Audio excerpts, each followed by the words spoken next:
काश मेरे दर्द को कोई समझ सकता। 5 साल की बहुत ही सुंदर बच्ची मंजरी एक दिन स्कूल से आते ही अपने बहुत ही सुंदर बालों को मुड़वाने की जिद पकड़कर बैठ जाती है। जब उसके माता पिता ने उसकी बात नहीं सुनी तो उसने पूरा दिन भर पानी भी नहीं पिया और अंततः माता पिता को उसकी बात माननी पड़ी। अगले दिन स्कूल से लौटने पर उसमें खुशी की लहर दौड़ रही थी।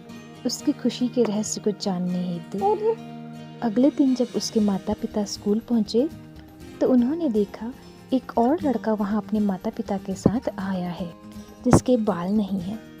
तब उन्होंने सोचा कि हमारी बच्ची ने भी अपना सिर इसलिए मुड़वाया क्योंकि उसके मित्र ने ऐसा किया। तभी उसे लड़के के माता पिता ने उनको कहा कि आप इस बच्ची के माता पिता होने के नाते बहुत ही भाग्यशाली हो। इतनी छोटी बच्ची की इतनी बड़ी सोच होना बहुत ही दुर्लभ है। उन्होंने बताया कि उनके बेटे को कैंसर हो गया था और कीमोथेरेपी के इलाज के कारण उसके सारे बाल झड़ गए थे। जब आपकी बच्ची ने देखा कि कक्षा में सभी लड़के लड़कियां इसकी मजाक बनाते हैं तो उसे बहुत बुरा लगा, क्योंकि आपकी बच्ची का दिल दुखता है जब कोई भी किसी पर हंसता है या मजाक बनाता है।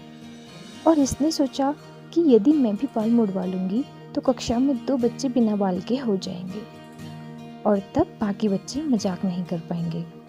भगवान कृष्ण के परम सखा एवं भक्त होने के नाते अर्जुन का हृदय भी करुणामय है और युद्ध से पहले उनका हृदय युद्ध में अनेक योद्धाओं की मृत्यु का चिंतन करने मात्र से करुणा से भर उठा और वे भगवान श्री कृष्ण से कहने लगे, दृष्टवेमं स्वजनम कृष्ण युत्सं समुपस्थितम सिदन्ति मम गात्राणि मुखं च परिशुष्यति।